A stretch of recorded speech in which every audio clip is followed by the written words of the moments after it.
Francis Atwoli tells Edwin Sifuna and other young people to stop going for the top seat and join KDF and the police force to protect the country. I hope you got me clearly. Francis Atwoli tells Edwin Sifuna and other young people that the president's seat and other top seats like governor are not for young people. That young people are supposed to join KDF and the police force to protect the country. Now, I want to sharply but respectfully disagree with Francis Atwoli. Why? Because his own experience contradicts what he's saying. And I want to respectfully, I used the word respectfully because Atwoli comes from my clan. And in terms of our clan, I call him grandfather. So he's my Kuka. So in this video, I will be referring to him as Kuka Atwoli. Francis Atwoli himself was born in 1949. Okay? In a place called Huisera, where I'm seated right now. That is where Francis Atwoli was born. Now, when he attained the age of going to school, he started attending primary school at Shiongo Primary School, the school where I went to. Now, throughout his education, Francis Atwoli, by the way, was a bright student. And to add on that, he used to speak very well. Now, combining his education and good oratory skills, he was one of the people that the community looked at and said, this is one of the most important people at this place. And so at the age of 18 years old, Francis Atwoli had been recommended already to become a senior technician at the Kenya Posts and Telecommunications Corporation.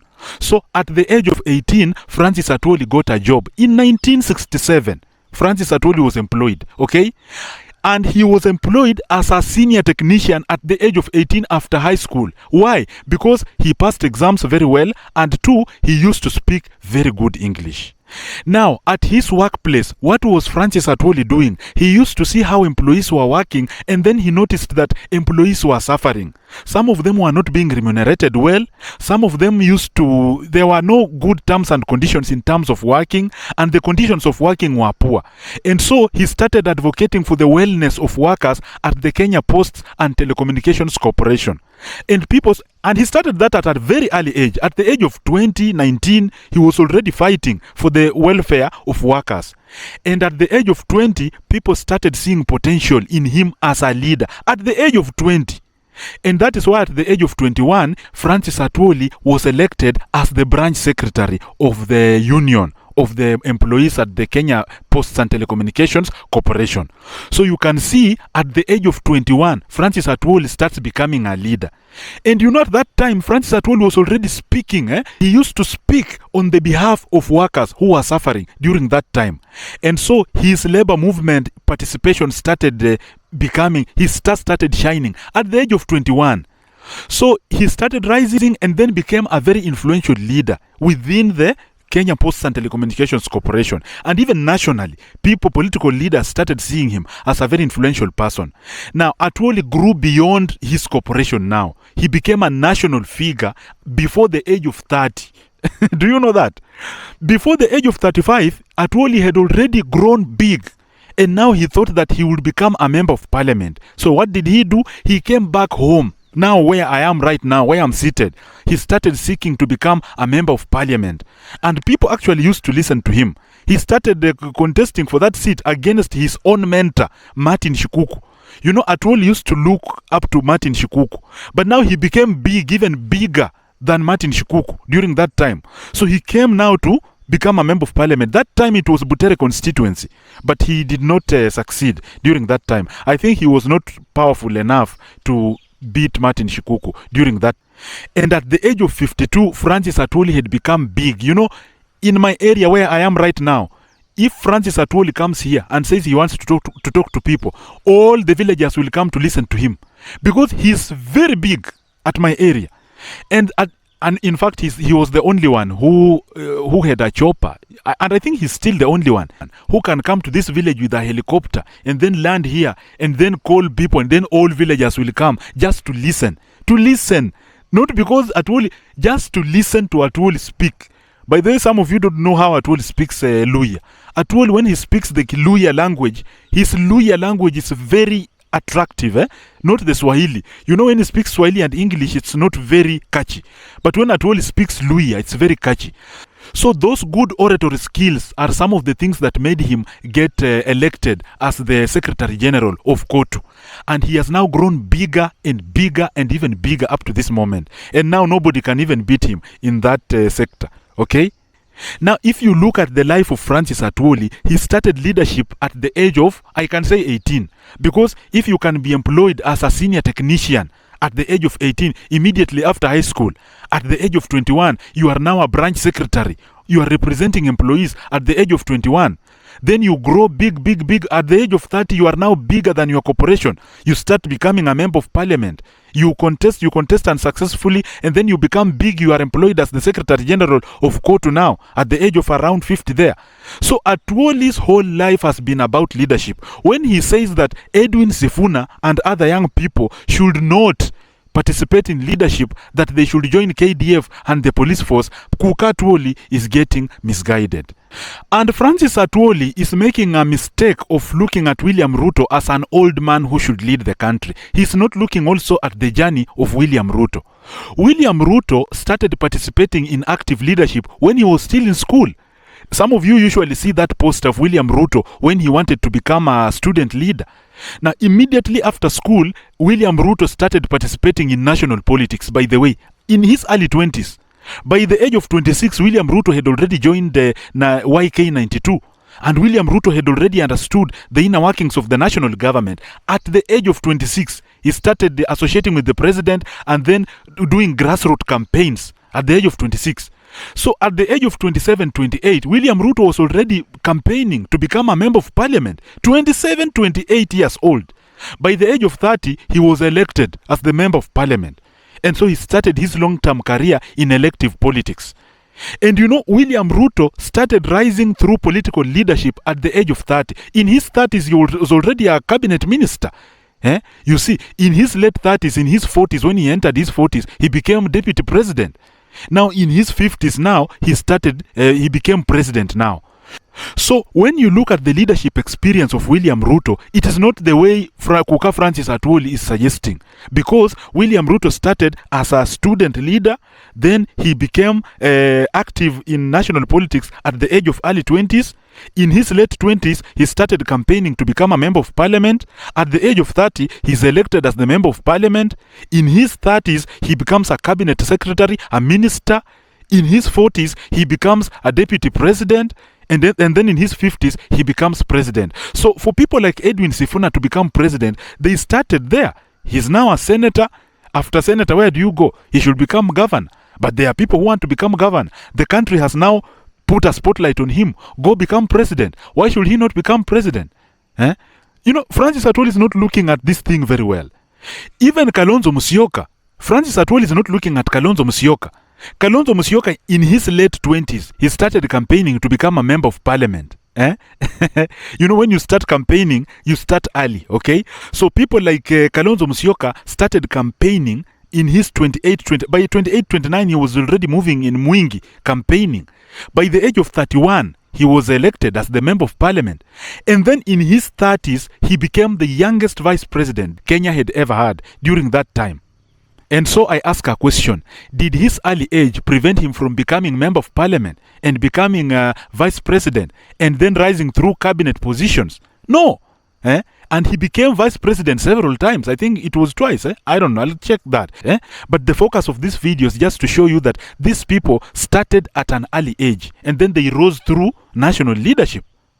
And stepping away from Kalonzo Musyoka, look at people like James Orengo, for example. James Orengo started becoming a student leader in his early 20s, when he was still in the University of Nairobi.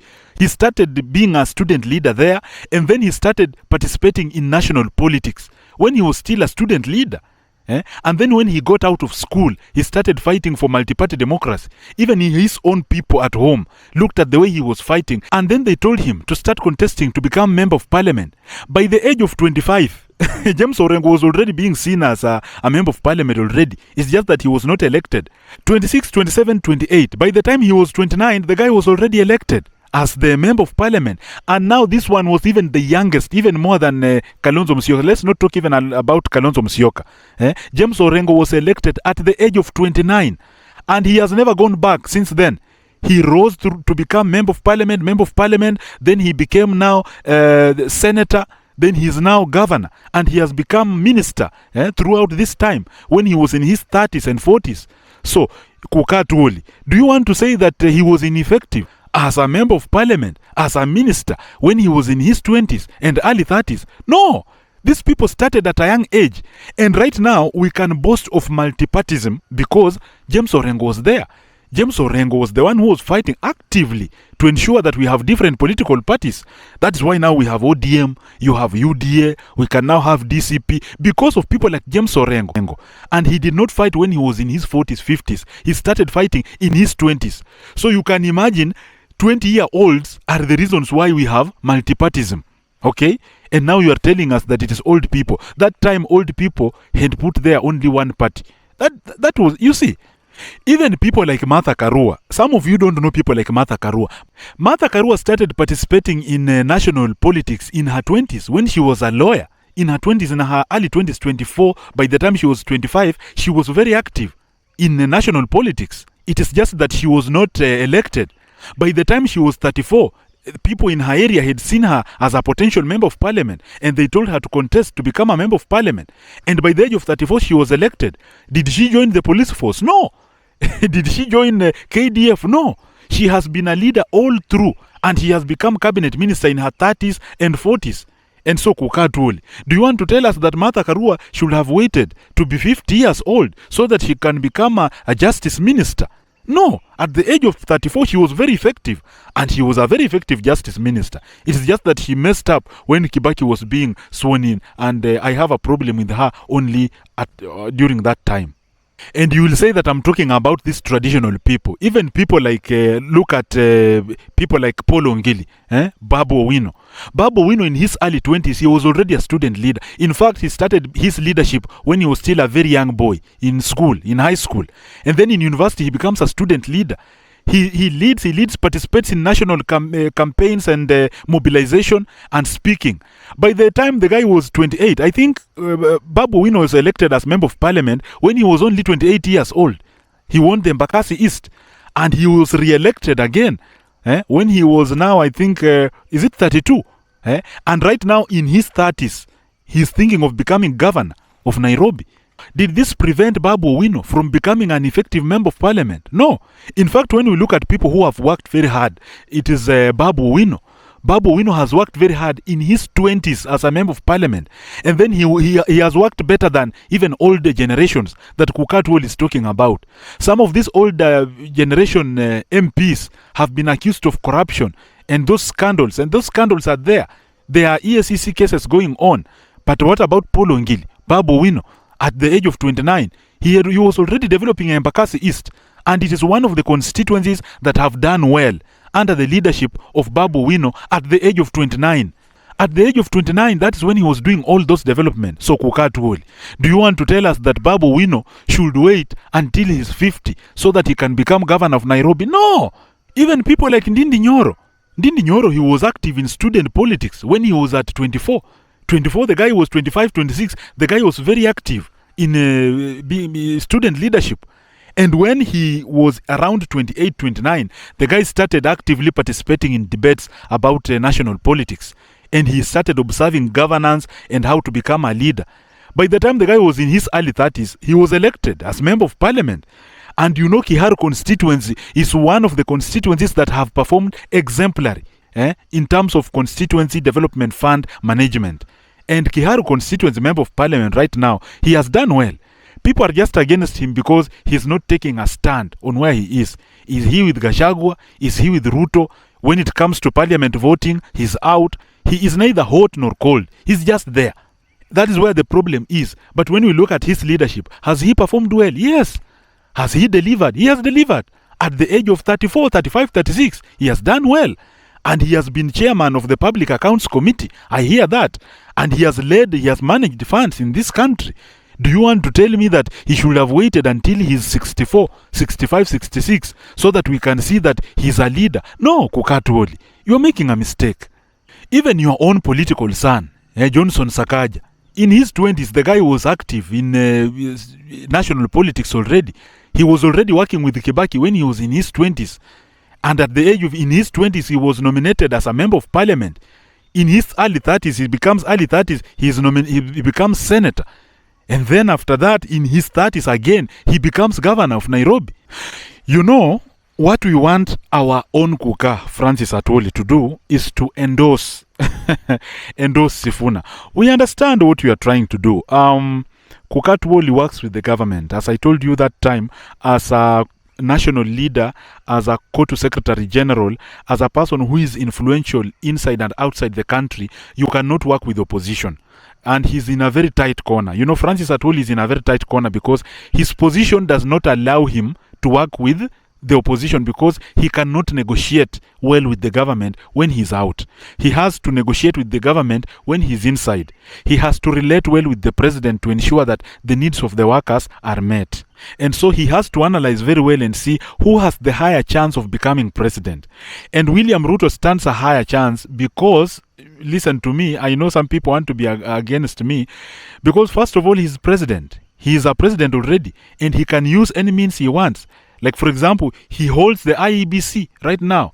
Even when he was a vice president, people like Uhuru Kenyatta and Raila Odinga were in government, but they were complaining that William Ruto had captured IEBC.